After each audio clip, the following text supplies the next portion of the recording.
I don't know how long we've actually known each other, but we're going to get to that Yeah. in this podcast. I think I know. I want to know what was your first memory of me, like meeting me? Because I think I remember my first. If it wasn't the first time I met you, it's the first time where I finally realized who you were in the sense of like what happens upstairs on you. And we were in Tennessee, I think, but I don't remember the first time we met. So what do you remember? Well, I remember Green. Jason Green. All right. Green. Did Said, he "Look," introduce us? he did. He's like, I want to introduce you to this guy. He's amazing. And his story about you was so compelling to me because it's just perseverance, all the stuff you've gone through, and then to come out where you are, come out swinging. It was incredible. It's like, you got to meet this guy. You're gonna really like Interesting. him. Was I at HP? I think you might have still been at HP because it was like 2009. Okay. 8 or 9. Well, I had just done Ironman, and that was 2009. So it was right after. I think it was right after Ironman is when I met you. All right. So listen, Mr. Iron Man. why Not don't you- Mr. Ironman. One. So listen, that'll You said it yesterday. Check the box. well, listen, I've never done a full. I've done a couple halves, and I've done Yeah. everything else downstream of that, but I just never like Sven Gross, Andy Sven Gross. When we worked together at HP, and then he went to JLL, and I remember, he's like, "Hey man, I'm training for a full Iron." I'm like, "That's a big boy race. Like Yeah. even a 70.3 is a big race, Mhm. but 140.6." I go, I don't think I'll be able to do that until all my kids are out of my life because I can't imagine the amount of training that it takes to be successful at a full Ironman, right? Because I knew how hard I was training to get to the level I wanted to be at on the halves. And I was like, I don't have the ability to give up that much of my time, And Yeah. Well, and that was on record, and all the time I was at IES, that was my very worst year. oh And wow, I just made it. I just made what I was supposed to make. oh and not because anymore. because your 'Cause I spent all productivity my at time- work. Right. I spent all my suffered. time working out instead of doing what I needed to do, That's interesting too. Well, that maybe brings us back because I think when I first met you, you had taken a short break. So before we get into it, why don't you introduce yourself to anybody that could be tuning in and listening? We're just rambling along, but tell people who you are. I'm Jason Coe. I've been in this Jason Coe. I've been in this industry for quite some time, and feel very, very blessed to have been in it with this group of people because it's just been amazing. It's There's a great, some fun people in this great space. group of people, So when I first met you, now that you triggered that, I remember it was Jason Green. There was a few other people with us, and we were at the Phoenix Open, and you weren't at IES. You had taken a break from IES, and you went. That was after. That wasn't the first time because that was Okay, so when I first met you, you were IES. Then you Yeah, semi-retired for a 9 month. months. Yeah, it was like it 9 wasn't a months. whole year. It was. I think I left, and I was gone for 3 months and decided that Yeah. the program wasn't the right program, and it took another 6 months to get it all put back together legally to come back. Well, all right. Well, And that's an amazing story all in itself. yeah, I want to hear that story actually. So but I'm not gonna let you start from there. Okay. I'm gonna make you go all the way back, but maybe I'll wait till the end because there's two really profound memories I have in the earliest of days where we met. But one time, it was around the time you must have been doing the Ironman, and we were in Tennessee for like AFCOM or something like that. It was the year that Cameron won like The data center manager of the year. operator, Yeah, ninja, yeah. assassin, Ayatollah of the year. Ninjas. Smart dude, right? So the thing is it was that year where like a lot of karaoke at those bars across the street from the Grand Ole Opry, right? But we were all at the bar somewhere and we were drinking, and it was midnight. And you're like, "Hey man, I'm peeling out." And I said, "Oh, have you had enough to drink?" You're like, "Oh, I didn't drink it all today." I'm like, "What are you doing?" He's like, I got to go swim. I got to go work out." And you were swimming at night while we were all pouring poison down our faces. You were hanging with us all night, and then you went and you worked out. We were at the hotel, and you're like, "Yeah, there's a pool in the hotel. I'm just going to go swim for an hour and get myself ready." And I was like, "Who is that psychopath?" And that was one of my earliest memories of meeting you, because then you made me feel like a horrible human being because you're doing the good things and we're being just deviants, right? But where are you from? I'm a military brat. So I've been from everywhere. I mean, my family's from the South. Where were you born? I was born in Florida. Oh, really? What So, part? was it Patrick? Not Patrick.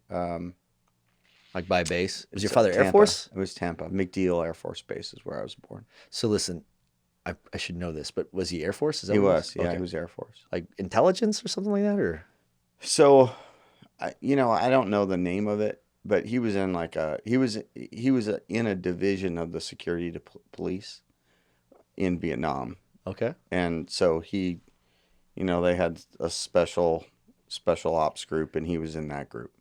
How cool is that? Yeah, I mean, my dad is very like humble and quiet, soft-spoken guy. He's a badass. Ask him if you've ever been to Area 51.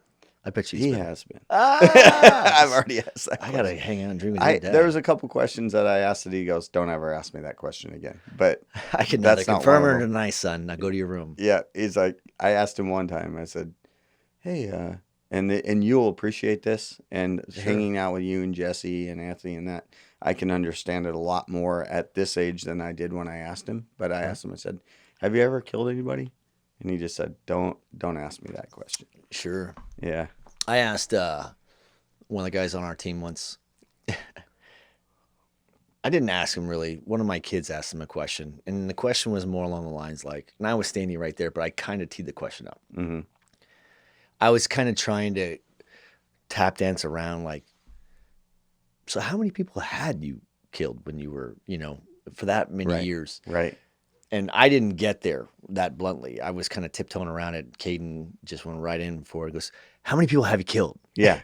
And I remember he just kind of he looks and he goes, I did my part, and I was like, I don't know what that answer is, but I'm sure that that's probably, Right. His humble way of As much as he's gonna say. as many bullets as they'd give me, I Yes, guess. as many as they gave me, I used. Jesse talks about that sometimes too. He's like, I had Anthony and Jesse on here, and he's like, yeah, there's something to be said about, the only really great skill that you get to brag about sometimes is how good you could shoot your weapon at someone else. But if you don't think about it like that, but anyway. Well, I've heard on one of the other podcasts, you told a story that I actually heard in person. And it was one of those things that, Was it from Jesse? it was from Jesse. Okay. And, we've done a lot of work with you guys. Sure. And so what I've always been impressed with Jesse is that the guy just doesn't lose his cool. Like, he doesn't lose his cool. If something's over budget and it's got, you got to get it done and all that, he has a way of rallying to help you rally to make sure you're successful.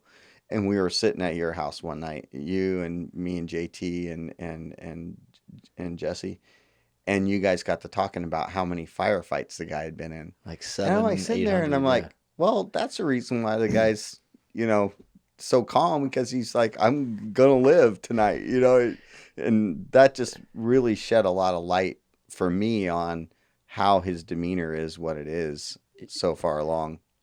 Well, first, like I could tell you firsthand, it's the guy that's probably pushed his buttons enough. I've seen him lose his shit before, no doubt, right? Yeah. Normally at me, but probably warranted. The thing is one of my first stories from him. He worked with us at Nova.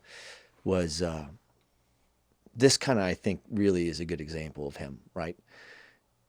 They've been on patrols all the time. They're always getting troops in contact, or ticks, they call them, right? And like, it's not his night off, but he's not on duty, and he and his buddy are sitting in their underwear, playing video games like Madden or something like that. And their post or their compound or wherever they're at is getting attacked by the enemy. Like, they're lobbying all kinds of stuff with these guys, and he doesn't care. They're just playing. They're like, dude, we're not on duty tonight. There's plenty of soldiers. They'll sort this out. They'll keep him And they're away. sitting there playing, and all of a sudden, pew, and a round went right between him and the other guy and hit the Xbox and killed the Xbox. And now he gets pissed. And Yeah. He gets up and he's like grabbing grenade launchers, and he's like, ta. He's not even pointing it. He's just shooting it off in anger because they ruined the game, But isn't that story kind of represent? It really is, yeah. So I don't know how we got back to that. But I want to take it back. So you were born in Florida. Your Yeah. dad's career Air Force, and he Yep. had some pretty cool jobs. Yes. And then you moved from Florida to, I mean, how did Oh you my go from gosh. there to Phoenix? I just went, I mean, you know, I went to a lot of different schools when I was in school. So did Like, I. I mean, like, I I'm the went to, only one in my family who went to one high school. yeah, I went to 6 high schools in 4 years. So, Or is that because your dad moved or because you were a horrible student? right, both, yeah.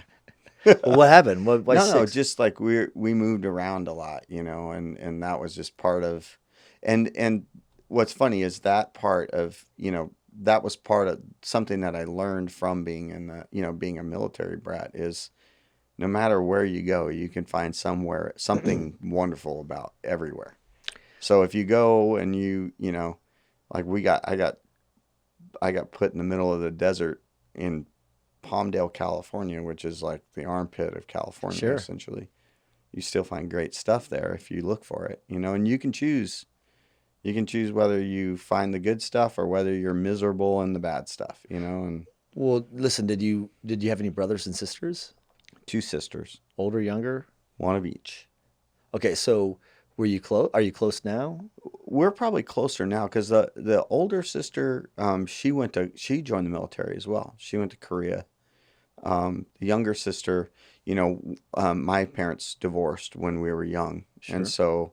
so, you know, I lived with my mom in the younger years, and then about 14, I went and lived with my dad. So at that point, you know, I Sure. was separated from my little sister, and my older sister was already out. And where were you living then? So I lived in New Mexico. My dad, so we all lived in Hawaii. Oh, wow. When they split up, we went to New York. Wow. Yeah, to Rome, New York, and because he was going to be stationed there, and even though they were getting divorced, my mom wanted us to be close to him. Well, they changed his station before he left Hawaii and ended up in New Mexico. Oof. And so we went from Rome to New Mexico and I spent, you know, a couple of years in New Mexico, which was good for me. I mean, there were some things I picked up in that have got me here. And that's one thing I will say is that as I look back on my life, like everything has led up. It's been preparation to get to where I am now. And so it's pretty interesting. And if you sit back and look at it, you can see that the things that you have done along the way, they all kind of compile what you need to get where you are. And that's exactly what I would say for That's me anyway. well, that's pretty interesting because if you think about those formidable years, it sounds like uh, you have two options when you move that many times. You could either view it as not the victim mentality, but that's the reason why something's not going Yeah. well. Or you could embrace it as something that just is it's an opportunity to really explore another dimension of whatever you thought America was, I guess. But Yeah. for you, I mean, you in your introduction, we've always hammered you for this, right? You're too aw shucks or too unassuming. You're the most unassuming person in the room sometimes. To get anything out of you, like you'll pour praise on everybody else, and you always have a hard time. You wouldn't even introduce yourself on this podcast with who you are, and I mean in terms of like what you do, right? You just say, "Hey, I'm Jason Coe." Well, there's a lot of Jason Coes, right? So you're Jason Coe of IES, and you, what do you do for them? So I basically work with a group of people that focuses solely on the co-location industry, the co-location market. So Sure. we have a team of great people that, you know, live and breathe servicing the co-location companies, understanding what that model is, understanding the urgency of performance, Sure. extremely dedicated, and you have to be in this. I mean, there's no 9 to 5 in what we do, you know. And I have a group of people that I work with that are amazing at that. So are you responsible for what you guys do for all the data center operators? That's right. That's your focus is you Yes, manage the operators. correct. All right. So and you've been there for a long enough time to where I mean they are a really big shop now. When I've how been long there have 19 years okay, so when you with, first like we talked about earlier, a little bit of a break, but not very long. sure. Yeah. And I've There's some amazing people over there. So Amazing. I would say this though, how much has that place changed in that 19 years? I'll tell you what, there's some good stuff that has changed, and there's some stuff that has so awesomely stayed the same. Oh, all right. Okay. And what I would say to that is when we were a $50 million company, Were you there then? yeah, I was there. Okay. When we were a $50 million company, like it was a, spirit of we're going to just friggin' light the world on fire. You know what I Sure. mean? And get out of the way and we're coming through kind of a thing. And if you don't like it, you're going to have to learn how to deal with it kind of a thing. Creativity like nobody's business, and a will and grit to get things done. That's still there. It doesn't matter how big we are. Were you guys public then? You guys weren't public. I believe we were. I struggle to remember, but I think we were public all the way since I've been there. I think Okay. they were. I think it was just really not, Sure. just not very, not a big factor of it. Sure. But I believe we were public even then because we were roll up. Oh, okay. Okay, so they assembled a bunch of different electricals. Sure. They bought this communications company in Arizona, and And that's where, that's where because the they got. headquarters is here in Texas, right? They're headquartered in Houston. Yeah. Yep. And they bought this communications company in Arizona, and the guy who started our company was also the president up until just a few years ago. And he was the kind of the visionary. He's the one who kind of put all of this together, and he took on the other comm companies that they bought throughout the United States and kind of made it into something. I got you. Him, we have another guy who's been there his whole career, Matt Sims. And he's probably at the holding company level, or I'm guessing, or Well, what's so corporate interesting level. about Matt is Matt started there sweeping the warehouse when he was 16. Oh, wow. And what's he now? Is he the COO or? He's the chief operating officer of the holding company. Okay. So, like, when you talk about this comm company, it's his baby because he's been here his whole career. Sure. And then you start looking at the different executives in this company. Gilbert, like Sure. he's made this company Sure. his, like it's the thing for him, right? He's had an amazing career prior to coming to IAS, but you're talking about a guy that took a company from $70 million to almost 600 million Yeah. in just our division, not the Yeah, I whole, was like, that's just not one the whole division. holding company, just our division. Yeah. And you can't do that unless you are a selfless leader. I mean, he grew. I think Yeah, it's he's because amazing. people genuinely like him. It's easy to work hard for someone you genuinely like and respect. I think that's in general the truth, right? It's the way that I work for the people I work for. Like I have a Yeah. boss, it's Gilbert, right? Sure. And I'll do whatever he needs me to do. Sure. My customers are the same way. The people that I have relationships in this business, I Sure. will freaking succeed or die trying because Sure. that's what they deserve for what they have given me. So that and that all that's going to get brought back together because we're going to bounce back and forth a few times if you haven't noticed. Sure. But the reason why I was asking, older and younger sister, I have older brothers. Father was Air Force as well, moved all the time. The one thing you could always count on is every time you moved, there was going to be something cool. There was going to be a few things that sucked. But I always knew I'd have at least a couple friends with me every time I moved, and that was my brothers, right? Yeah. So it helped us have a really good relationship. We all went in different branches of the military, and it helped continue to foster that. But I knew that thing that was happening is the thing that I found the most fulfillment in life, I guess. Yeah. It's the safest environment you could feel like you could work around. So the types of people that I always like, the types of relationships I had with people after that kind of mirrored those that my brothers and I made because of all those moves. And it codified me as a person. It's part of my constitution, right? Yeah. So if you ask most of my team, I mean, I was on a call with my leadership team yesterday and there was some healthy conflict on that call. And sometimes there could be friction and it's a healthy friction, right? Yeah. And at the end of that call, I just felt compelled to tell them all how much I loved them. But at the same time, it was one of those calls that you are just trying to rotate into something that requires more focus. And sometimes that's change, and change is sometimes uncomfortable, right? So Yeah. I learned to invest into and make those types of relationships because of my moves, my father, and because the relationships I had with my family. So I kind of try to transcend that as the template for my relationships with other people as we move Yeah. on. Yeah. I feel like that's something that you've done really well because I mean we've known each other for years before we ever had the opportunity to kind of do work with each other. Yeah. And even when I was not able to help you a single ounce of anything you were doing, you were always willing, like one of the first guys willing to help me or anybody else. And to that end, I think that, that type of loyalty, maybe that's something that you learn from working for a guy like Gilbert, or maybe it's something you learn from being a product of your environment growing I up, think so. I think or it's both. Yeah. Maybe that's why you well, like working for Gilbert, as you see that. what I love about working for Gilbert is he has a lot of people. Like there's a lot of people in Sure. that organization now on the sales side of that. If you start looking at the national group and then the Sure. individual markets, there's probably 30 or 40 salespeople, right?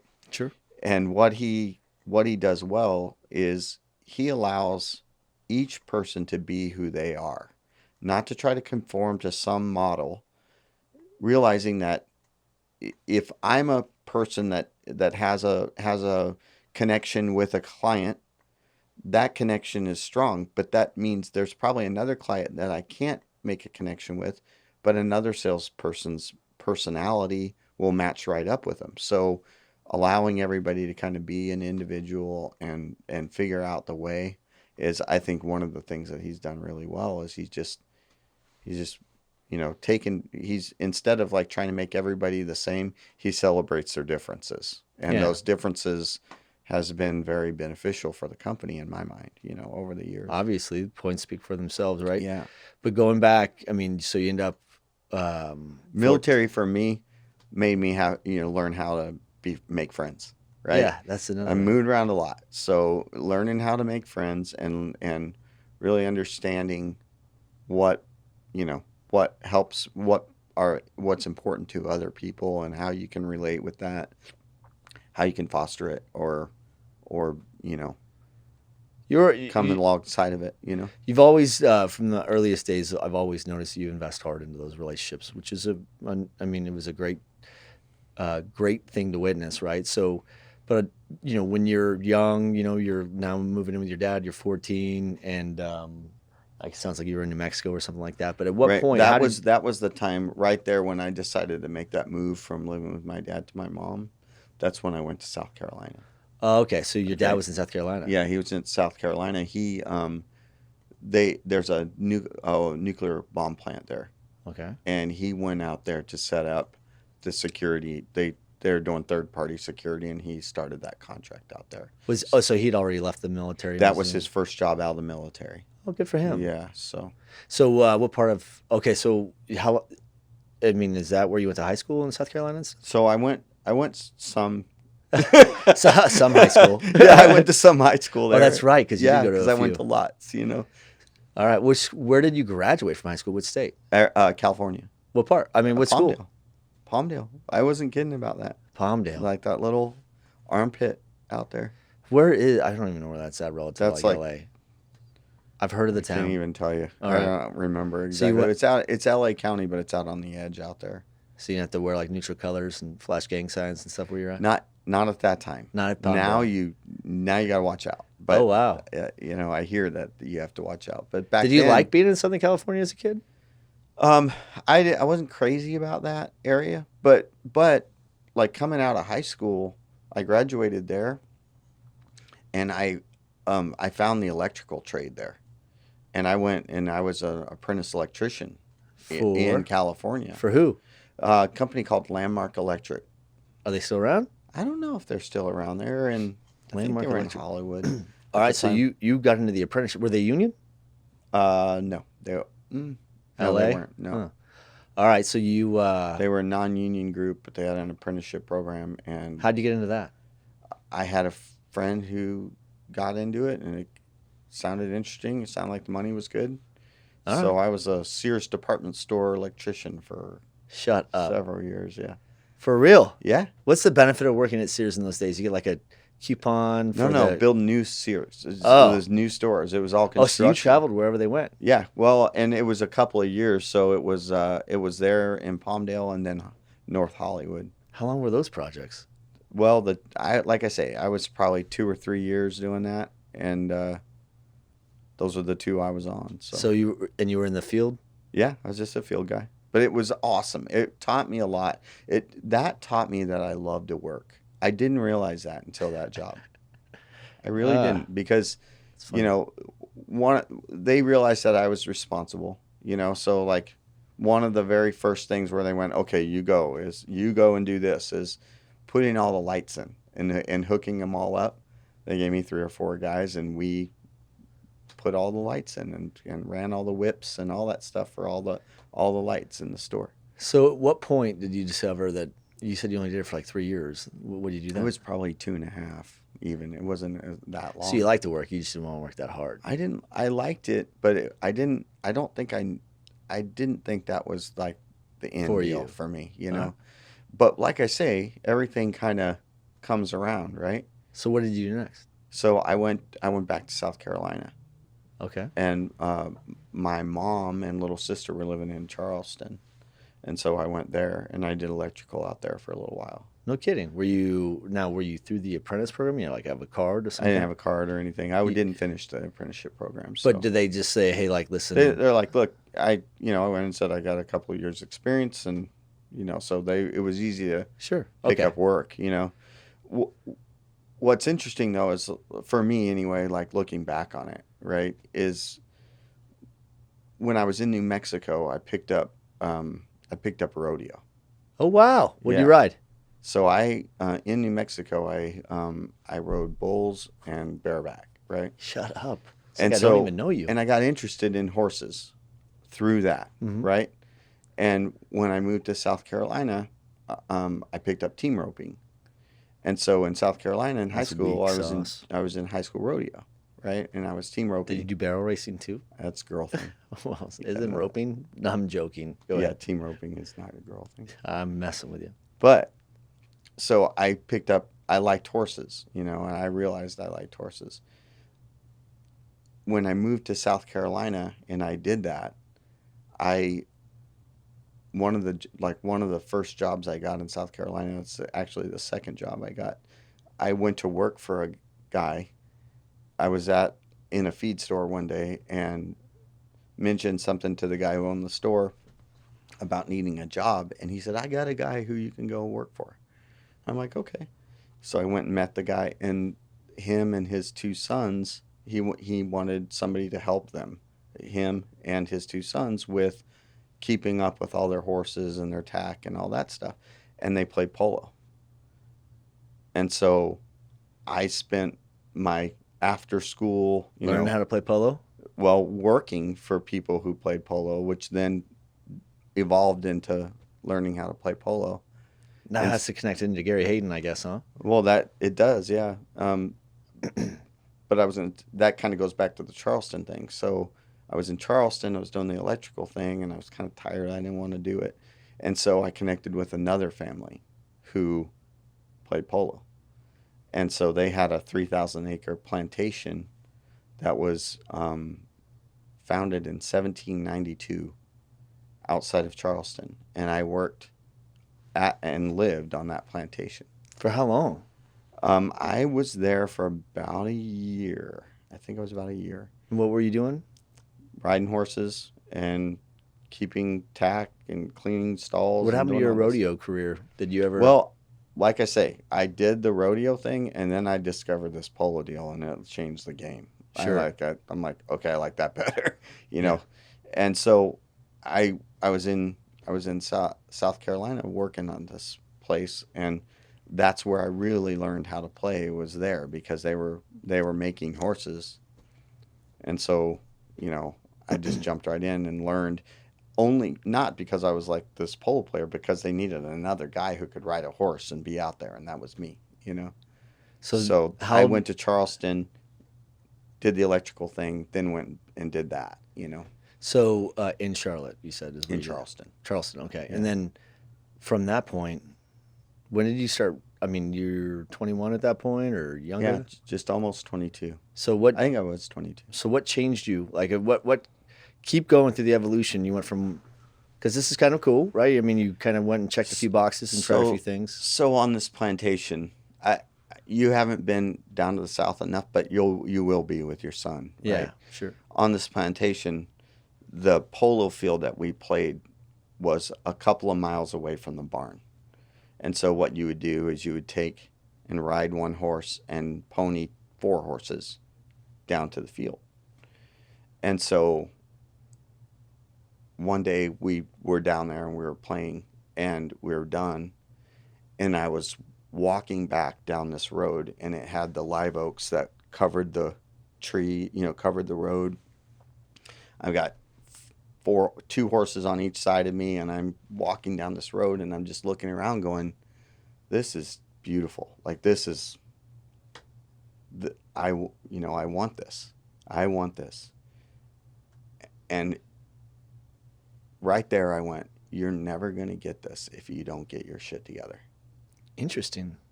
And by the time I got back to the barn, I already made my decision. It was That time you're to gonna go go do do something. something. Yeah. And Interesting. So that's what got me to Phoenix.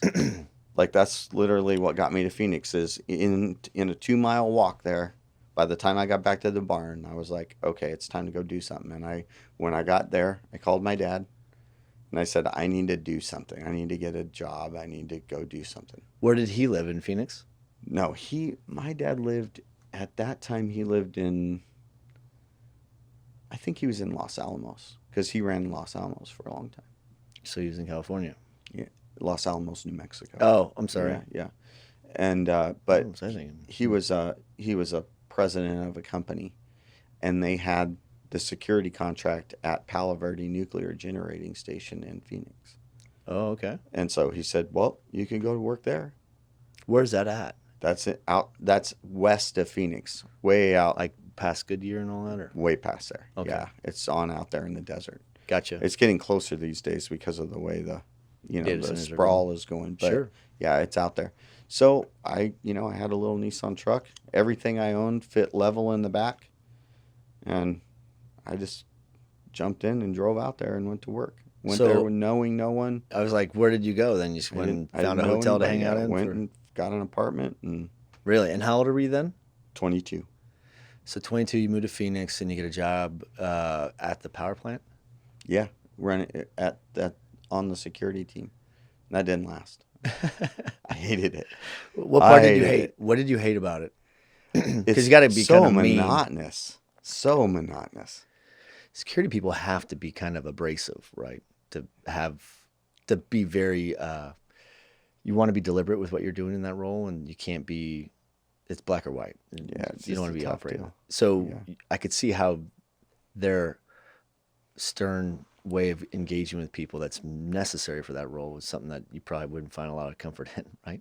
It just wasn't me. Very institutional. Like, just not my program. So how long did you work there for? 9 months. Okay. And then what did you do? Well, so I went to Arizona, and like I said, I just went on my own, and didn't have any friends or family or anything. And I went to, but I had this experience in polo. So I went and found where they played polo out there. And what did you try to do? Join the club or say I could work there or? Didn't know. I just went over there. I went to a tack shop that sold saddles and bridles and stuff like that. And I went in there and I introduced myself to the guy who owned the place and said, just interested in, meeting some people that play polo and that kind of deal. And he goes, well, that guy over there plays polo. And there was a guy against the wall over there looking at stuff. And I just went over and introduced myself. And it turned out that this guy had a barn, he had a string of horses, and that was it. He didn't have anything, but he had the start of it, and he had the finances to do it. So, I mean, it was a great partnership because I knew how to get him organized, and that's what he needed. He needed somebody that could get his horses fit, get the correct kind of equipment so that he could, be decked out. And that's what I brought to the table. And so I worked midnights. And so I would work there.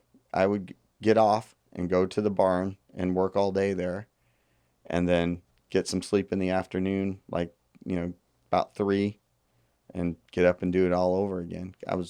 Didn't have any friends, or, wasn't married or anything. So it just, Sure.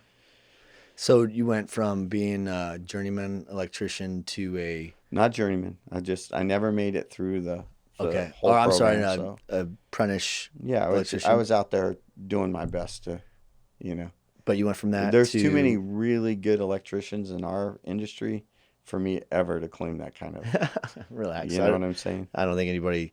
I understand. So, and then you became a rodeo guy. That became a I was a kid. I was 4-H rodeo, I was sure, 12. but still. Yeah. Then you became the electrician guy again. Then you went and became the polo guy, and then the security guy, and then the polo guy again. Well, and the polo thing was, that was that thing, right? Like, we all have to have something that drives us, right?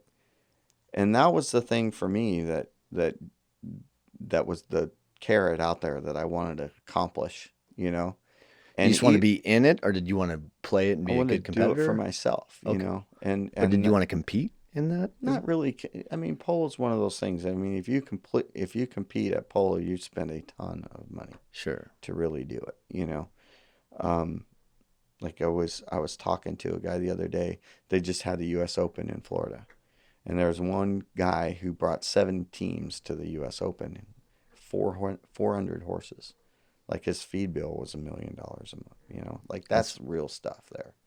And that was never me. I was never at that level. I just wanted to be able to be, to do it, and be able to not have to beg, borrow, and steal. And, because I spent a lot of time in those young years just riding whatever anybody would give me, which was a lot of crazy horses, Yeah. because if they can't ride it, then they'll let you ride it. You know Yeah. what I mean? So I did that. I wanted to actually have decent horses and be able to enjoy it. And so that was that goal that I had, Sure. Was the and goal to always get back to South Carolina too?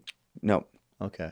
I didn't have that goal really. Well, you're in Phoenix now. You're in your early 20s, Yeah. and you didn't want to be a security guy, so you got a job, working at for a guy that was involved with polo. And then how long were you there for? So I didn't work for that guy. I just kind of like, I That was stopped. your That free was time. that was the stuff I was doing, and in exchange for being Access. able to play and that kind of thing. I just worked other jobs and made money however I needed to along the way. Um, but then what got me into sales is kind of an interesting thing, because the guy who I met in that tax store owned 3 car dealerships, and we had played a couple seasons together, and we were in a tournament, and it was the last tournament of the season. Sunday was the last day, and we got done, and he reached his hand out and said thank you, and I shook his hand, and he goes, "Tomorrow you're coming to work for me." Really? And I tried to pull my hand away. What was it? What was his dealerships? Was He had Buick, Oldsmobile, and Isuzu. Isuzu? Yeah. Okay. So So you didn't want to go be a car I didn't salesman? want to be a car salesman, but he wasn't going to let go of my hand until I said yes. Okay. So I went, and that's what I did. I went and learned it. It was interesting because, like, what he told me, his advice was, don't listen to the people around you. Don't change. Don't try to mold yourself to be who they are. Keep yourself away from that. He said, Good advice. if you sleep with dogs, you get fleas. Yeah. That was his statement, And he had a couple that he taught me, that things that I still use today, of sayings of that mentorship that he gave me. And I had a mentor. The gentleman who got me going in polo was a big mentor in my life at a time where, my dad was out doing his thing, so I was kind of left to my own devices. But I worked for this man who had 2 sons and pretty much just treated me like another one of the Sure. kids, So it was a good deal. But then I had this gentleman, and so he taught me a lot of different work ethic kind of things that helped me along the way. And I was very successful in the car business. I So did that well. I could see that. So were you were selling in Phoenix? Does he still own those dealerships? No, he's retired now. But yes, I was selling in Phoenix. So It's kind of interesting because it all does kind of come together, right? So I'm selling in Phoenix. Um, a guy about my age comes in. He's like, I want to buy this car and I want to pay this much. And he just like said, this is the one I want and this is how much I want to pay for it. And I don't want to pay any more and I'm not interested in like going back and forth. That's what I have and that's what I'll pay. And I said, okay. And I went up there and said, look, this is a deal, sold the guy, the sales manager said, this guy's genuine. He wants this and this is what he wants to pay for it. And he went, okay. And we sold this guy a car and he and I just clicked right away. And I think maybe because like I believed what he was saying, like he was telling me, this is what I have, this is what I'm willing to do. And I just believed him, you know? And I said, I'll go get that done. And I think he believed me, And so we just had kind of an instant connection. And I was living in an apartment at the time and he had an apartment. He was in an apartment complex right across the street. So we became friends and, friends in a way where not like best friends, let's go do everything, do stuff together. Friends more like every 6 months we get together for lunch or something. You know sure. what I mean? But that lasted for years. And he's like, look, I want to get you in this business. And I'm like, I don't know what you're talking about. But he's like, oh, I want you to meet my boss. So I go have lunch with him and his boss. And another year goes by and nothing happens. Meanwhile, I'm doing what I'm doing. I do the car business for a little while and then I get out of the car business. I decided I was done with the car business, and I went and they had this building materials company had like a manager trainee program, and I saw it in the newspaper. So this is a Back long in the time ago. day. Yeah. Manager trainee must have a college degree. I did not have a college degree. Okay. Still don't. Okay. Um, I put together a resume. I wrote a letter. I said I'd really like to discuss this with you. I called after it was time for it to get there. I mailed it. And they said, okay, come on down. And so I went down there and I met with them and they said, look, we really wanted a college degree, but you seem like you've got some experience. And so we're going to let you come into this program. So, I've got this friend who is, every 6 months or so we Yeah. get together or whatever. But I'm still progressing in my career. I'm still, doing stuff. So I go to work for this building materials company. It was like the Western United States, California, New Mexico, and Arizona, essentially, Las Vegas. And I went to work there, and it was kind of an interesting deal because it really was a program. They're like, we want to teach you the business. And so for 6 or 8 months, I just went and did every job that they had to do. I worked in the warehouse. I worked out in the yard. I unloaded semi trucks. I drove a forklift. I loaded roofs for, Sure. for roofing material, loaded roofs. Worked on the sales counter, learned the inventory, learned how to operate their computer system, like all that stuff. And then it got time for the outside sales part. And I got in that, and they just were like, "Okay, well, you're not going. We're just going to have you do that," because you're I able got to this was a natural at that part of it, Sure. And it was really kind of just more of the same way. Some of those people that I worked with back then are still friends today, just because like I never look at like I don't look at like my job or my business as I'm the sales guy and you're the customer. I look at it and go, what are the things in what you're doing and what are driving you that I can help you get to where you want to go, and I just have always been that way. Hmm. And so I was really good at the outside salesman part of that deal. So I did that for a while. For how long? I don't know, probably 3 years. And then you outgrew it? Well, so what happened was I moved up in that company really fast. I was in the outside sales, and I had a guy who was my boss, and he's like, "Yeah, I want you." I'm like, "No problem. I want to do the outside sales thing," and I did that, and I really enjoyed it. And one day he quit. And so I didn't have a boss anymore. And this, I mean, when I say this company was old school, it was old school, right? I mean, they still smoked in the office. Everybody else, no smoking. They're like, we smoke. 4 o'clock, Sure. the booze came out, customers came in, everybody knew like it was, happy hour at 4 o'clock. Every in the in the office, from the owner all the way down the line were all the executives of the company, and they sat next to each other, and they all had these 4x8 walnut desks with the big leather bolster chairs, and there was just one after the other after the other after the other, and the owner on one end all the way down to the IT guy at the very other end who did he ran a bunch of things, all the equipment plus all the computers, right? Sure. So all the executives sat on that back row, and then the counter salespeople sat in the very front, right at the counter, and then the outside salespeople sat behind them. And so this guy quit, and we only opened till noon on Saturday, and I was there on a Saturday, and I was just like, I was thinking about it, and I just said, you know what? I can do that job. So after we closed on Saturday, I just moved all my crap into his desk on the back. I took my stuff, all my, everything I had in my desk, and put it in that desk. And on Monday morning, I just came in and started doing that job. And how'd that work out? Well, I did that job that was like June.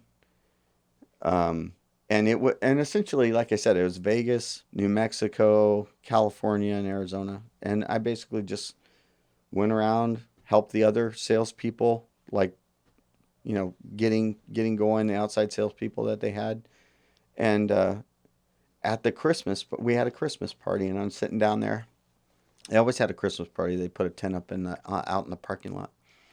And I'm sitting down there at my desk, and the owner's down there on the end. And he just called me. He yelled at me and told me to come over there. And so I went over there, and he goes, "You've been doing this job for 6 months." And I'm like, "Yeah." He goes, "I think you've been doing awesome." He goes, "Let's make it official." Nice. And so he gave me, Promotion, a raise. the official title. And then he did something that really surprised me. He paid me retroactively from June. Really? With the raise. He goes, "You've been doing it." So he just Smart. yeah, he just did it. And so I did that, and I was doing that, and it was going well.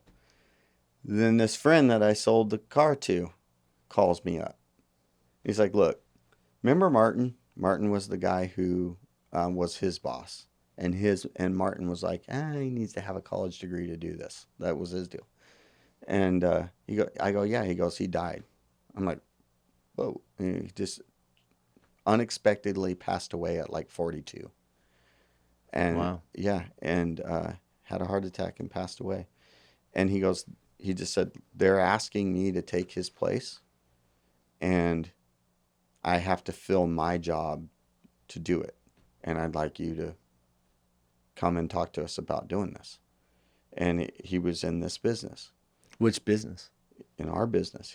What was the name of the group? The name of the company was called Compel. And you talk to, Brett Siemens and all those guys, Gary Cudmore, like they were all there. Really? Yeah, we were all together. Rob Nash Bolden. Get out. What's the Yeah. name of the company? It was Compel? Compel, Computer Electric. Okay. Um, Interesting. That's where Rob Nash Bolden? Damac, Dan Davis, Sure. Bob McClory. A lot of people from that. So they were in the data center space back then, huh? Yeah, well. What are they now? Are they still around or no? Well, Compel is not around Got anymore. rolled up or something? Yeah, they're gone. But that's where he worked, and he's like, "Why don't you come and talk to us and see?" So I interviewed with him, Gary Cudmore, and Bob McClory. And we had a meeting, and it was kind of funny because, like, you know me well enough to know I'm kind of a little bit more on the, just Chill side. right.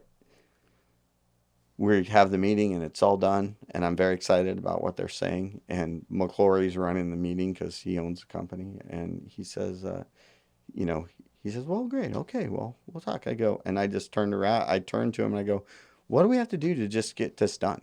Like, are you, I mean, You were closing. are Yeah. you think? And he just looked at the other two guys and he goes, I think this is the first interview I've ever been hard closed at. I like it. And so that's how I got into this. And what they were doing was computer electric in data centers. Like that's what How they long ago were was that, you excited think? about. Like, That was in 99, so in '99, who were the big data center? 2000. Who were the clients that they were doing stuff with? Oh, they're small. Okay. These guys building their own data centers. At the Okay, time, it's it all was like build your enterprise. own data center Yeah. kind of a thing. Everybody you know? was doing that still. Yep. Yeah, doing a lot of that. And So was it a good time to be in the industry? well, 99? it was, well, 99 was huge, right? Because Y2K, Yeah. generator, everybody wanting generators, Oh, the sure. world's going to crash and all that, you know? Interesting. I met another guy who's still a dear friend now, but he was one of the first colo deals, and it was Park Central Mall in Phoenix, which is no longer a data center deal, but in that time, that's what it was data center, and it just had a bunch of fiber in there, and so he put Sure. that together, you know. So so those are the early days. That was like the genesis of data centers. So Yeah, and well, here's an interesting thing about that guy. He went down to look at a building, and he got a building in escrow, and he was talking to him, and he's like, you know, why are you selling the building? They're like, well, we were going to make it apartments, but it doesn't, it doesn't work for apartments. And he's like, oh, okay. Turned out to be 101 East Van Buren. They were going to try to make that apartments, Interesting. and it didn't work.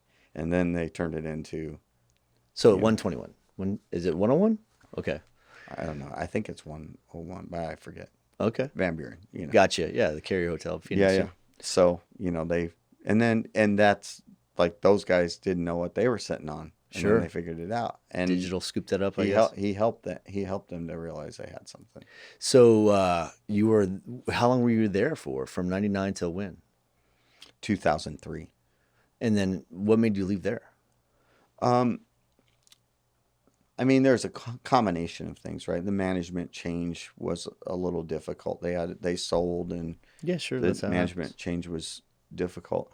I had done a deal there, kind of an interesting deal, right? I get to call somebody, one of our suppliers had given my name to a consulting group out of Florida.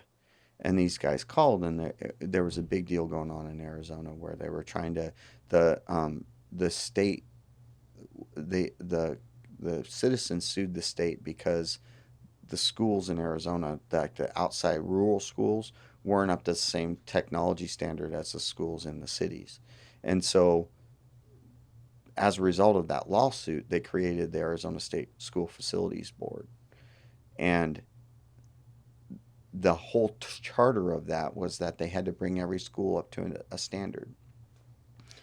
And we're trying to do this, trying to get involved, and how can we be a part of this? And they had given the contract to Quest at the time, you know, in US West now, but at the time it was Quest. Quest was chartered with doing this. They were doing the hardware. They had to do the infrastructure, the cabling side, which is what we were doing, and they were not getting a lot of traction. It just wasn't. They couldn't get going. You know, the thing about a plan is you can plan as much as you want. Sooner or later, you got to go do it, right? And they were having a really hard time with that execution side, and so I get this call, and it's from these guys, and they're like, hey, how come you guys aren't, like, tell us why you're not, already out in schools? And I'm like, we've really been trying, but we just haven't been able to get it done. And he's like, I want you to come down and meet us. And I'm like, okay, well, when? He's like, right now. I'm like, where are you? I'm at the House of Representatives offices, and I want you to come talk to this representative and explain to them why you guys aren't getting this done. And so I went down to this meeting, and I met with this representative and them, and explained that this is something that we can do, and the whole 9 yards, and I don't know what we can do. I think we Yeah. can do it. You know what I mean? You're just selling ahead of the curve. So so we get an audience. They're interested, right? And they basically said, look, Quest, we want you to talk to these guys.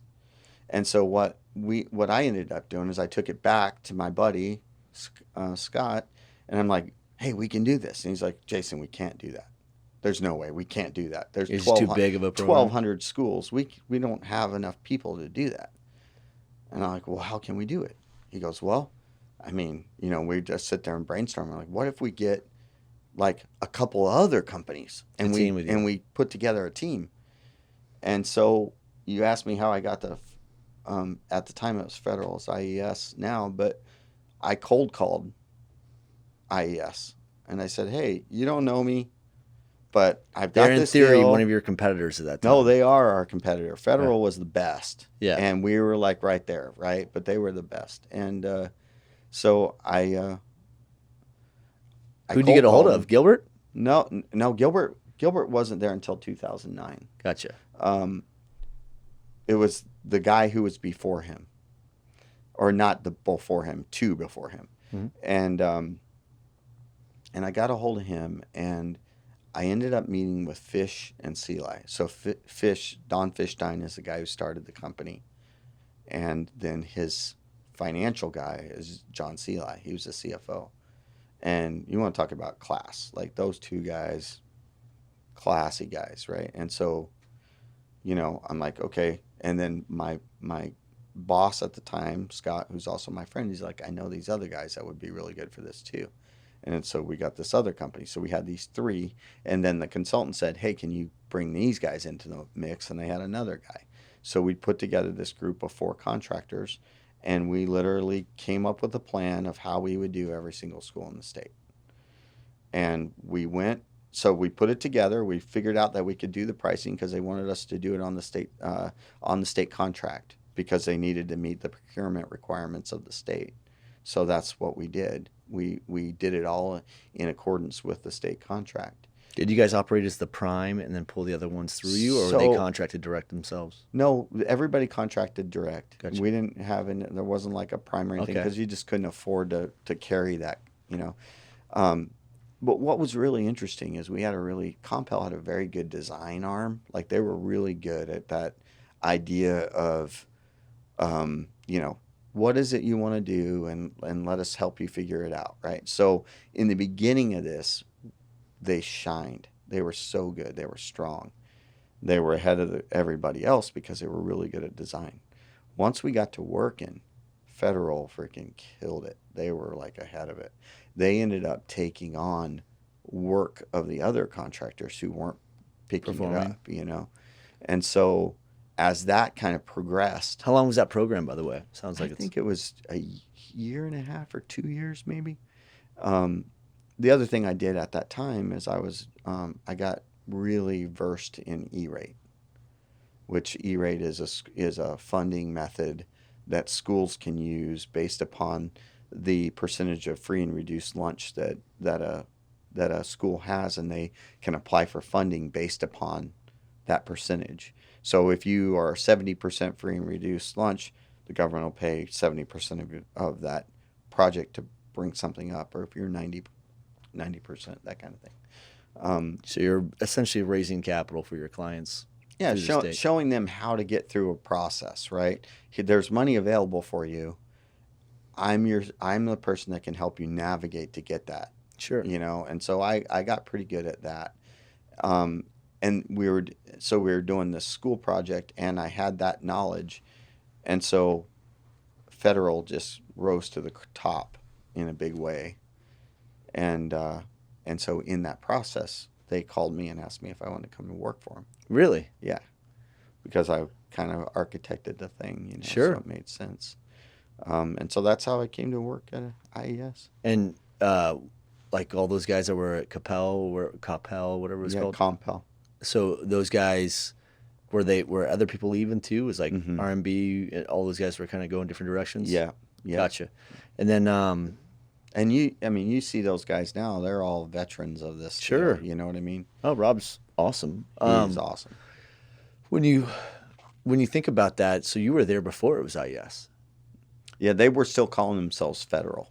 Were they bought by? They were bought. They were bought in '96, Okay. but they were still at that point. The company's, kind of history, they were all still kind of acting autonomously. So it wasn't one company like it is now. That's been years of development. So what was it like in the early days of going there? Yeah, it sounds like you got there when they're around 50 million a year or something like that, you said. So you got there what year? 2003. And what I'm trying to think about the dip in the industry, as cyclical as it was, between I don't know 2000 2010, let's say. Yeah. Were you catching it at a dip, or were they Well, were they offsetting that on with the data center industry, what's interesting is that 2002, 2001, it really hit a big slump, Yeah. But I was doing all the schoolwork. So that So that it rode did, you out. I just like was able not to have to worry about that. And then when did you shift back into just when the industry picked back up? You're like, Data let's centers. catch the wind. Yeah, probably 2006. Okay. Yeah. And then in that time, what was it? What was IES like, and what were you doing for them? Doing the same thing I do now, just on a much smaller scale. So tell us Uh, about that brain fart. Then you were at IES, and you were there for how long? And then you took a pause. Someone threw something at you. Really interesting deal. Yeah. You worked with Birchie, right? Birchie was at Digital, and I love that guy. He's awesome. He was always just a class act to us. He is. Um, He has the he, funniest stories. Yeah, and he and I just, it was one of those. It's kind of that what you talked about. Like, I didn't really do anything with him, but he was just a quality person. You know what I mean? And I got like to for work with him. me, I want to invest in people who are quality people, regardless, because what happens at the end of the day, if you're with those kind of people, it all seems to work out. If you're Yeah. He's one of those guys that I've always had a lot of respect for. I've known of him for longer than I've known him, but I had the chance to really get to know him when I worked with him. To this day, I think he sent me a text this morning, but he sends like he just has the funniest sense of humor. So yeah.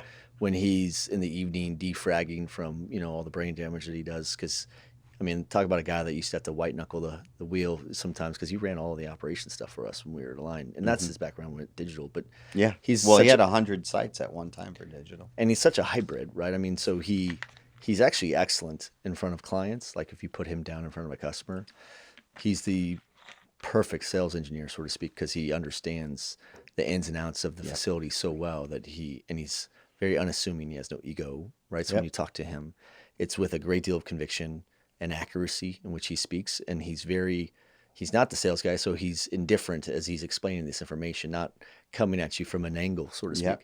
But he has some of the funniest stories, right? And I always joke with him because he doesn't drink or do anything, fun anymore and stuff. And I'm like, I wish that I had met the old Frank Birchie because I'm told that he guy was was fun. a savage. He was fun. Now he's just an old man. No, he's awesome still, but I mean, He yeah, packs that his own time- shell. I mean, he's Yeah. he's such a gun freak, But Yeah. so you left IES though, and I forget the name of the place because I remember going to meet you at your office Yeah. we were all out there for the Phoenix Open. Yeah, that was, I mean, that still, so but I thought he 2000 went there too, didn't he? after me though. Oh, I okay. didn't stay very long, Okay.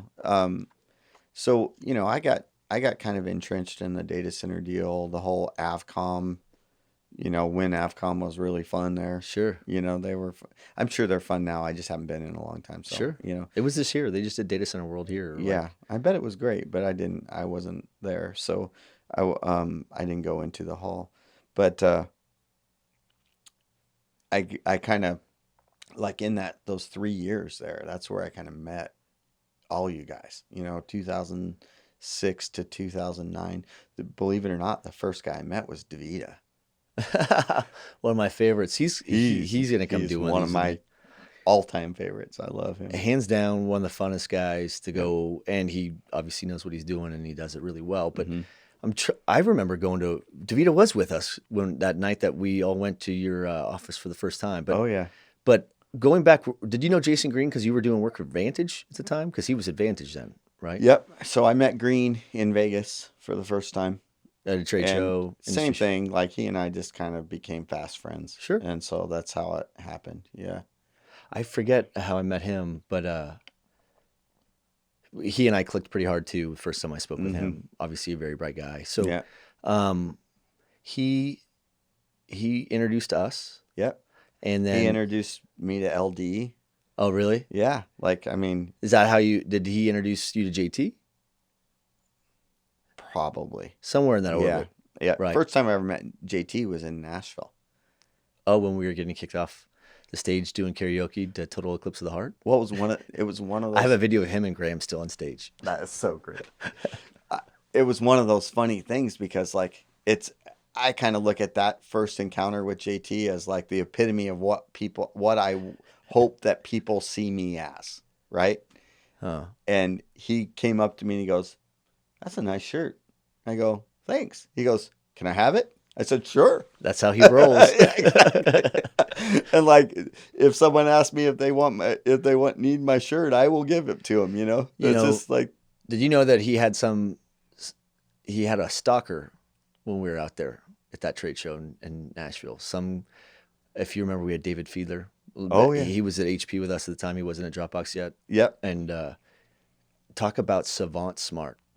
oh yeah, Quite Fiedler is possibly nuts. one of the smartest people I've ever met is Yeah. David Fiedler. Right? Well, I had to be.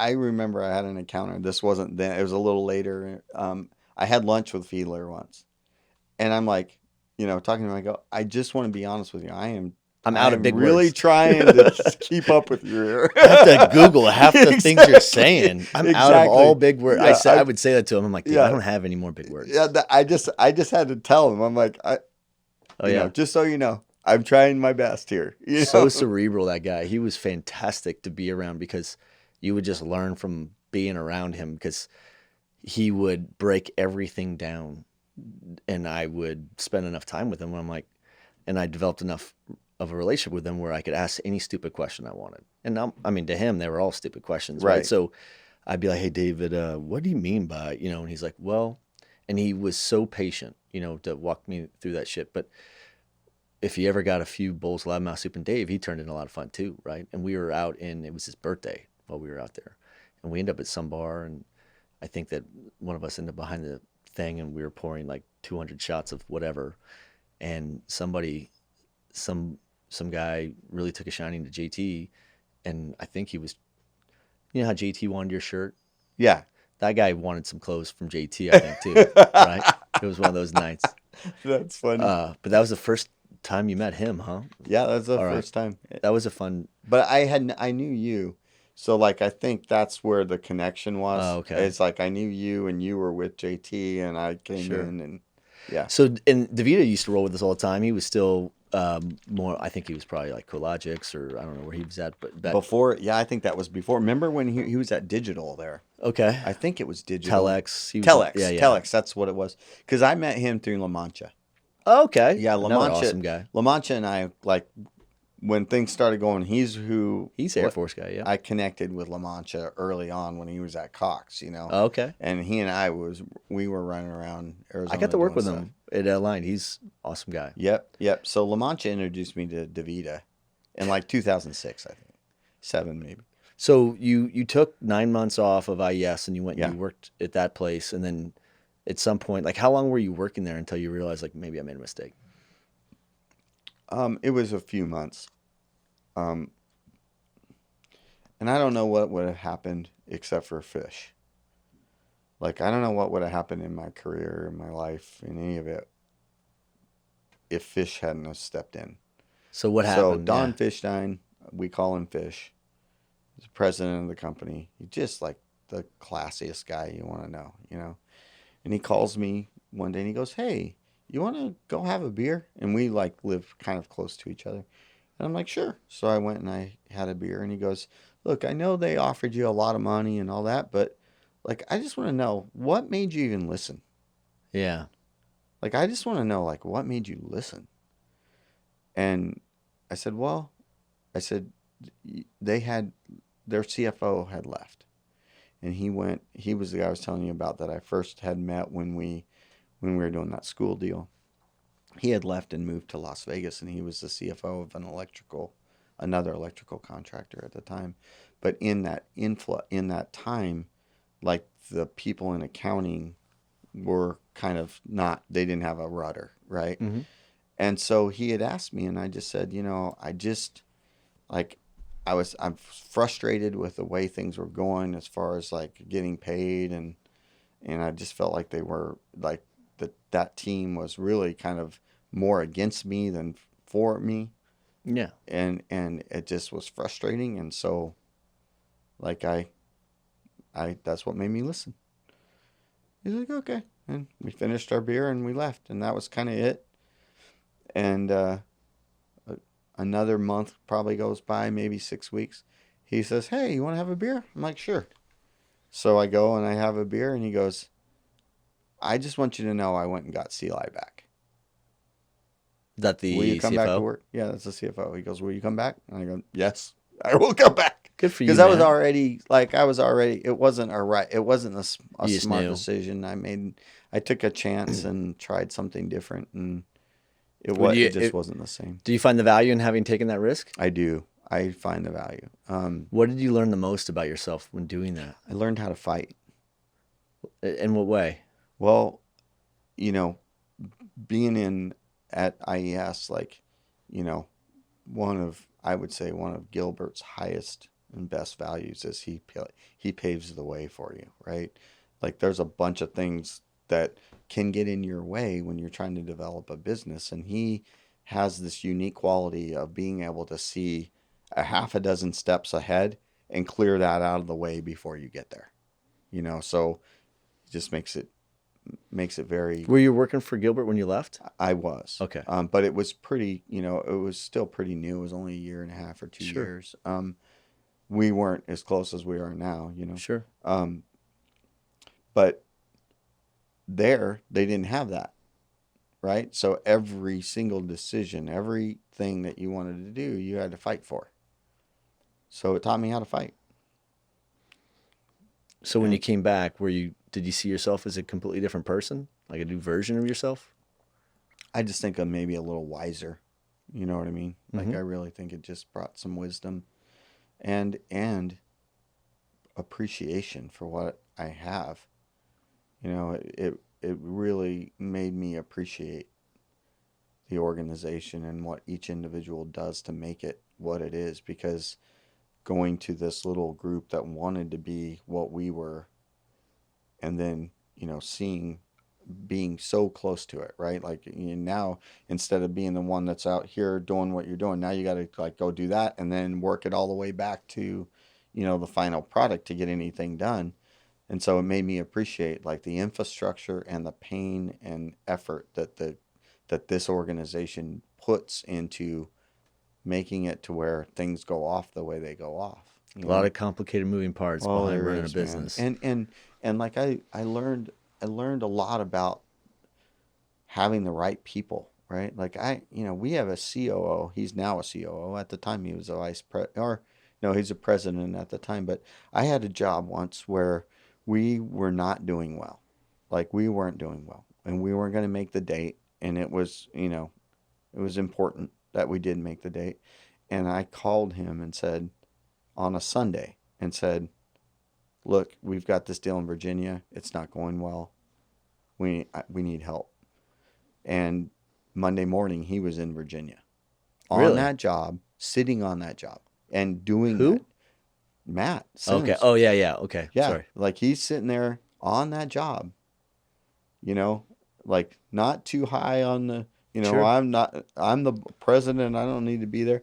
And it's funny because like, Weissmiller will tell you that story every day. Yeah, I had the president of IES sitting out on my job working. It's too funny. Yeah.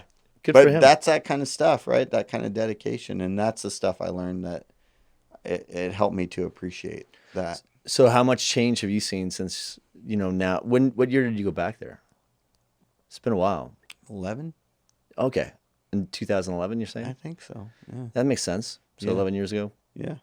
So of that time, like, what are some of the greatest things that you've found and the change that they've gone through? I mean, they're hiring some good people, right? Yeah. So No. I mean, these couple of guys that we just hired are really encouraging. It's an encouraging.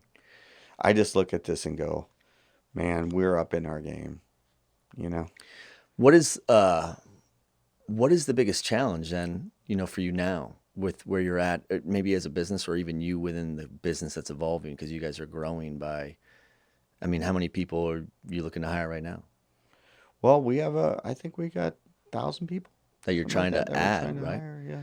So that type of growth is pretty massive, especially if you went there and you got 19 years in, but you were 50, $60 million business. I think you said before Mm-hmm. they got to wherever you're at now, which is Yeah. 10x that it sounds Yeah. like. But like, what are the biggest challenges that you guys face, or you personally face? What do you think the biggest challenge is for you? Well, I mean, me personally, it's just a matter of, being organized and keeping everything straight, right? I mean, we're going fast, we're moving fast. And I have got such wonderful people that work in my group. About 4 years ago, we hired a guy to run the operations side of my deal, which has been a godsend. I mean, it really has been. Ryan? Ryan, yeah. Sure. He's done an Yeah, amazing job. he's amazing. He's been just really great. And I always give him crap for this, but I really think it makes such a difference. He's a finance major. Yeah, You that know what I probably mean? helps. Yeah. Yeah, he knows the money. He knows how it works. I mean, he turned that thing around Good for you and guys.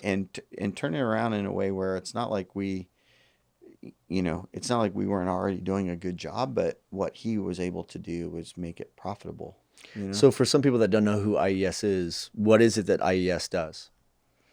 So, I mean, infrastructure is our primary, right? So from the PDU out inside the white space is really kind of for, lack So of a everything better inside the fit out. description. Yeah, it's a fit out, and then we also do the corn shells for the co-location companies. Really? That's like, to me, that's our bet. That's my favorite part of the job is doing that, that corn shell work, because you're working with the co-location companies and you have a chance to be valuable. It's what I told you before. We're such a small part of what you as a developer would do. Like when you were running the line program, we're such a small part, but at the end of the day, Critical when it part. comes down, it gets critical. Yeah. So Do you guys get into containment at all, or you guys? yeah, we do the containment side. We'll do the containment and security and AV and we're doing a lot of security right now for sure. That's a part of our business that's growing. I got you. So why did you determine like how long ago did you buy that land in South Carolina? Because you've been in Phoenix since I've known you. So I mean, it sounds like you've been in Phoenix since you were in your early 20s. Mm-hmm. What was the genesis behind deciding that it was time to move? Is it because your kids are old enough now, or Yeah, the boys are kind of doing their own thing, and it was just like time for a new adventure. It may so not be the last thing we do. It may not be where we end up. It's just what we're doing right now. you bought land uh, about was it 45 minutes to the southwest of like Yeah, about an Columbia, hour. South About Carolina? an hour. So what? How long ago did you buy that land? Oh, bought that 2 years ago. Let's see, 2 years ago, September. Did it have a dwelling on it, or is it just land? It had a little dwelling. It's got that property has got some history, which has been really What's the cool. history? So there's a family in that valley that have been around there for a long time. They're our neighbors, and they're like seventh generation right there. Oh wow. So we buy this land. He tells us the stories of what they owned it at one point. They sold it to another family. That guy was the chairman of the Democratic National Convention in the 30s, and there was this little clubhouse out on the pond, and it was just where they went after they went hunting. That's where all the power decisions were made. And that's what he'd tell me. He tells us the story of when he's 74. He says, when I was a kid, you could hear him across the pond, cutting up over here. That's where it happened. Sure. So So you end up buying that land a couple years ago. Did you build a house on it, or? we're in the process of building a house now. I got you. Yeah. So And then you moved. You sold your house in Phoenix and then moved out there. And that was how long? How long have you lived there? January. How's that been working out? It's a little. We'll see. Going from Phoenix to the Yeah, the that's south, the it, south. the thing is the friendships I've made over the last 30 years. My wife's kids are all in. Phoenix. Yeah, so that's hard. The grandkids are all there, so it's just kind of. Sure. You know, So you a little say bit like difficult. you're not pot committed to it just yet, though. You're Well, like, it's an hey, adventure, right? yeah, And I don't have a problem with that because I've moved so much. sure. Even what's funny is I was in Arizona longer than anywhere. You know, I In your was there life, 30 years. yeah. You know, so This is the longest I've ever lived in one state. I was born in Idaho, raised, and my yeah, father was military as well, so I moved. He was Air Force, so I moved all over the place all the time. yeah, So people always ask me like, "Where are you from?" I'm like, "I've lived in Texas the longest, so yeah, I've been a Texan since 2004." So um, I just feel like I'm a Texan, I guess now, but it's hard, right? Military families have a hard time yeah, staking a home because it does, on some ways, it gives you the advantage of you get to root for any team you want, because you're from anywhere, yeah. right? So, but that's cool. So, what else do you have in store? I mean, like, that's a pretty cool story, by the way. So, thanks for sharing that. I don't think I knew about the rodeo days. So, I think, when we're Yeah, that done. was one of those things just as a kid that I did. You know, you talk about the team sports and stuff you did. The things I've done have been individual kind of sports, you know. Well, how did you get into triathlon? So what happened with that is I got introduced to mountain biking first. And I got a mountain bike and I was riding, doing that. And, in Arizona it's hot, so you ride at night in Mm-hmm. the summertime. And like I would come home just like, how did I even survive that? Yeah. Riding out in the dirt, out in the desert at night, And I had been playing polo. I did achieve that goal. I had my own horses and all Good that for stuff. you. And I got to a point where I went, this is not worth it. Like the money it costs to play for the level of polo that I'm playing is just not worth it. So I sold out of that. And I sold all my horses and all my gear and all that stuff. And so I was looking for something to do, and I had already been introduced to mountain biking, so I got a road bike and I started riding. And I was riding How did you get big into that? stuff. Was it Gilbert? I know he has his own bike shop, which is. Well, at the time I didn't know Gilbert. Oh, okay. I met him, but I didn't really know him. He wasn't working for IES. Gotcha. But my same friend who got me into this business picked it up, and he got me into it. And so I started writing, and then I started doing like some bigger stuff, right? Um, I started, I took my bike to Colorado, and I started I spent a lot of time in Estes Park there for a long time. And Riding at Estes Park, elevation. yeah, and Estes Park is at the gateway to the Rocky Mountain National Park. Sure. So And I you have a started, place there? You had a. yeah, I had a place there for a while, and I started riding Trail Ridge, which is like the highest continual highway in the United States. I started riding that a couple times a week, and I went uh, I went on a guided hike, and I did a 14er, and I had a guide, and we did that, and it took us like the whole day to do it, right? But I got done with that, and I'm like, I could do more of this. I really kind of got excited about it. And so I started running more. And what happened was I decided I was going to do an Ironman. That's like when I decided, when I did that 14er, I'm like, I'm going to do one. I've never done a triathlon ever. So you'll just start with an iron? I'm going to do an Ironman. And That's a hard race. the only other triathlon I did before I did Ironman was I did an Olympic just to see that I could put it all together. Like it was Yeah, during transitions. my training Yeah. for the Ironman, and I went and Smart. did an Olympic just to see that I could handle the transitions and all that. And I had not swam. I just started swimming. Which race did you do? Which Ironman? Arizona. Okay. Yeah. So So that's where- just how I did it. I where's just got the- interested. I got out of polo, and I had that, and I had to do something. Where so was I the did that. swim at? The swim was Tempe Town Lake. Gotcha. Yeah. Okay.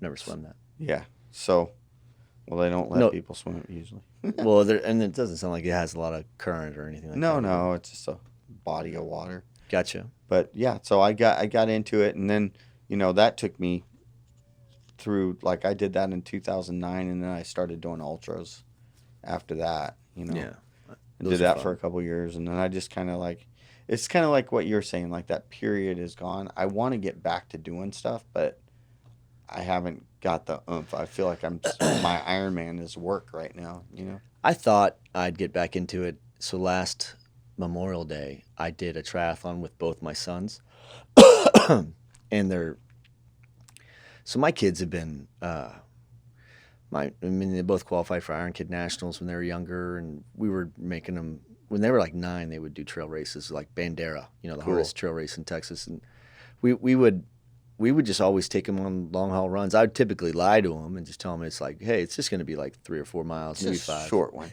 3 hours later when they're crying, I ran out of Yeah. Skittles. Yeah, Yeah. I used to just farm them out Skittles, but the thing is those kids like smoked me by an hour, and I was like, I think I'm done. I think I'm done with triathlons. I'm like, I'll do one with you guys one day. Like my dad would ride in the relays, with us and stuff like that. He'd patch together, and I'm like, maybe I'm a guy that is good for your relay. I just did enough of those races. I did so many Spartans and trifectas and Yeah. Tough Mudders, and you just kind of go from one thing to the other to keep yourself busy with something hard, And my first training run while training for my first half Ironman when I was on the road was in Phoenix.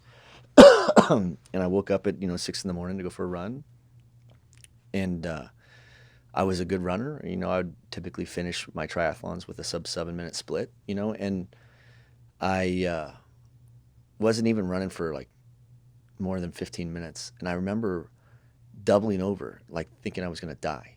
And I remember bending over. I have my hands on my knees, and I'm like, "What is wrong with me? Like, why can't I run right now? Like, what?" And I look over and I see a lizard that has one arm up and one leg up. And I realized, well, it's 110 degrees, and I didn't realize that, right? It's 6 in the morning. It's like Yes. 100 degrees already. Yep. And I was like, I'm going to run at 6 because it won't be so hot. Not in Phoenix. Well, that when as soon as you started to tell that story, I went, yeah, you started 3 hours too late. Yeah. I just didn't Yeah. realize how hot it was and how big of an Yeah. impact it was going to have on me. But yeah, that's if you're training up in Colorado and then you're training in Arizona in that heat, you can stress the body enough to where like I remember going and showing up in the last minute, like doing a half marathon for the San Diego Rock and Roll. But I had been drinking all night and I had no plan to race, but I was like, you know what, I'll go do it anyway. But you're running at sea level with a nice cool breeze, and you're Yeah. used to training in Texas.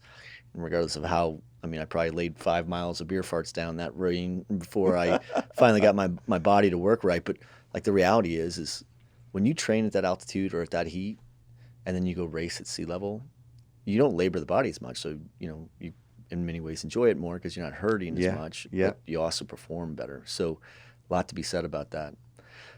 Shifting back into the industry stuff, like what are some of the things about the industry that you're seeing in terms of trending now that you are excited about? And like I guess the last thing would be, and we'll bring it home, but what would be your advice to people? Because the reason why we did this, right, is you have a really cool story, right? And there's probably someone that's going to listen to this and be like, dude, I didn't know you rodeoed, or I didn't know all these things. But it's never I think our generation was raised like, you go to school, you get good grades, go to good college, good job, happiness, or, money, then happiness, or whatever it is. And I like the story of the misfit, that kind of went 3 or 4 different ways. They didn't get there from A to B. They had a couple pit stops along the way. That's me, totally.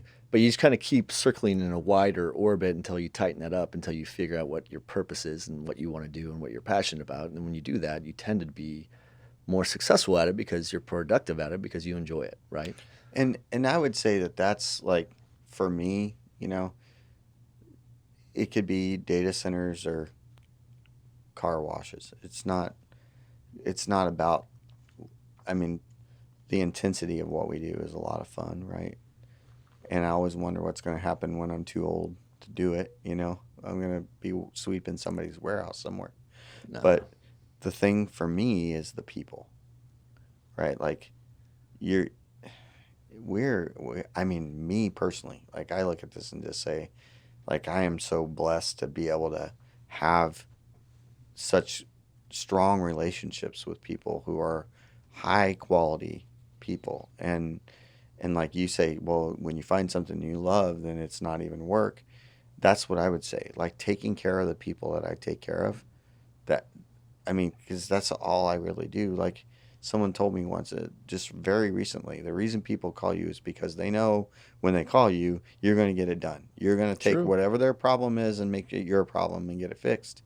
And that's really true. But the people who call me are the people who I are the U's of the, the world, or LD, or JT, or, Well, you always do a good job of Green, or, being. any of these guys that, you had mentioned Hayden, like he calls it, I'll do whatever I can do for you guys, because Sure. like for me, I'm passionate about those relationships. And that's the part from it, that's what it is for me. That's literally, I'm a passionate about the relationships that I have, and I don't take them for granted. So for people to be successful to get into the space, they could have a couple different, pivots in life before they get here. But the key to being successful is, at least if you're going to do what you're doing in sales, is you've always been an advocate for the customer. I think when you were engaging on our behalf with your company, but I have no doubt that you're probably an advocate. I mean, I've had you sit down with us and talk to us as an advocate for your business at the same time. So it seems like a fair balance. You and I had talked about this. I think, I was trying to think about some of the things that made it, like why one of my kids was asking me like, hey, how long have you known Jason, and why is he such a good friend? I go, I think that I've always appreciated spending time with you because every time I do, I know that there's something that you're saying that's heartfelt. Does that make sense? I know that there's some transparency and honesty into that. And I think we all just feel more comfortable engaging with people that we know where they're coming from, or where you stand with them. And does that? Yeah, I'm not sure if I'm. yeah, that's But right. I would say if you're trying to say like you always care about the people, that's the way that I interpret it from this side, right? Yeah. And I think that if that's your advice to anybody that's listening, that's good advice. You pick those relationships, and when they pick you, or you pick them, that's you take that seriously, and you don't take it for granted, and you Well, you've know also been very selfless, right? So you'll help people even when there's nothing. You're like, let me help when there's nothing I can do to help you back, right? And I always was like, that's interesting because some people don't. Like, I've had people in this industry that are my friends, and unless I was engaged with them in a way in which we were doing a business transaction sometimes, I felt like we didn't stay in touch as often, right? I have great relationships with people that I don't do business with a lot, but they're still my friends, right? Mhm.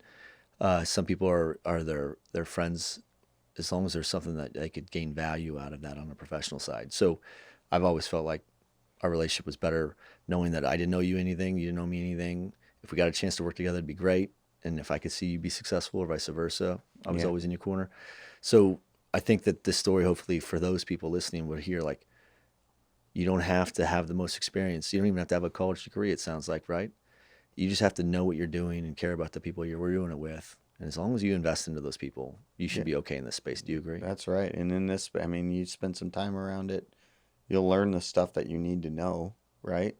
Like there's a technical aspect to what we do as well, but you get in these things, and I heard you say it before, like you can't, you can't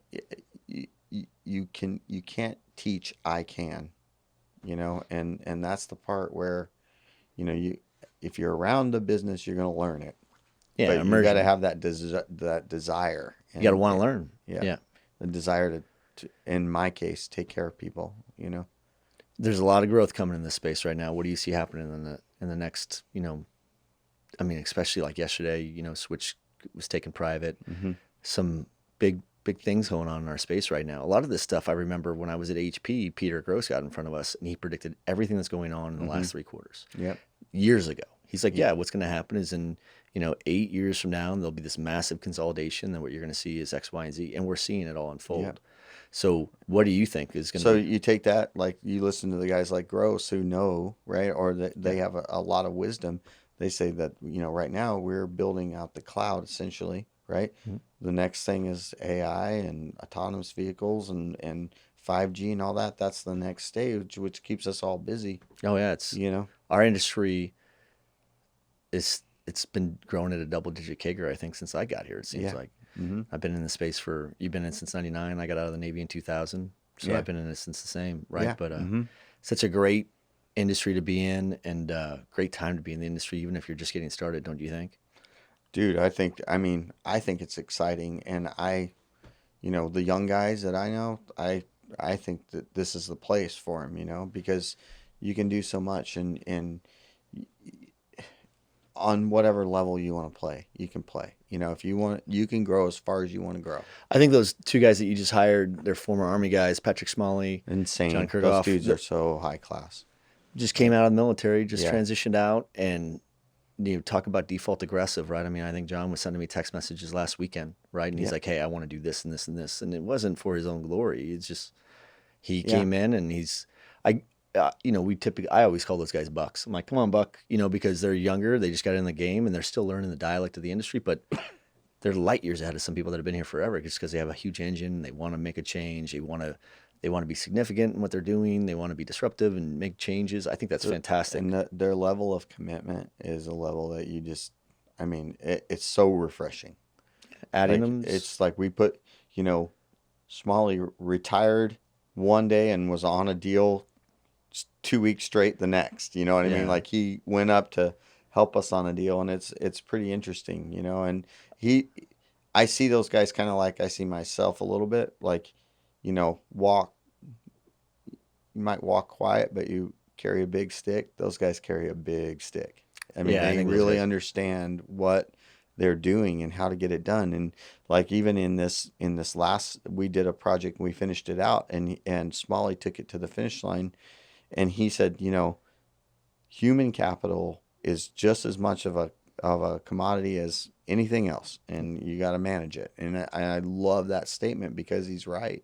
he's a senior NCO in the Army, so he Yeah. had a lot of responsibility. So that's why I'm saying you take some of these guys coming out of the military, some of the best workers we have, men, female, that we have that were coming out of the military, they just acclimate and they don't over rotate emotionally on things. Right? They're just driven on fulfilling missions, and I think that's why they contribute so much to what we're doing. And then if you pump that energy into us as an industry, I think that we'll find more creative means and methods of deploying things that we got to do, so we could just accelerate how fast we grow, because the industry is growing with so much pent up demand that Yep. our biggest challenge right now is supply chain, right? Finding people and finding materials necessary to do the work. Those are it right now. So, listen, Jason, thanks for coming and doing this, and thanks. It's been an honor to work with you over the several years we've been working Dude, together, it's been my honor. and it's good to have you here finally. So, thanks for making the time to come to Austin and hang out. We'll go grab some bread, and you're gonna have to share with me some more of those DeVita stories you got. But I love that guy. He's awesome. There's so many good ones. Not stories, Sure. but people. Like there's so many good people. We are so fortunate. Like we have Yeah. a group of people that I love what we do. I love the people Yeah. I work with at Yeah. both in my company, as well as what I get to do with DCAC Yeah. and Yeah. meet so many amazing people in the Yeah. industry. But the industry itself, it's so exciting to see what's going on right now. So Yeah. I hope that people found value in listening to your story. I hope it inspires some people to realize that you can do anything in this space as long as you invest hard into the if people. I can make it, you can make it. Yeah, take a number. I say that. I'm like a caveman like me. Yeah. It's a pleasure having you on, man. Yeah, Thanks for coming, Thank Jason. you. Thanks for having me. You got it, bud. Take care.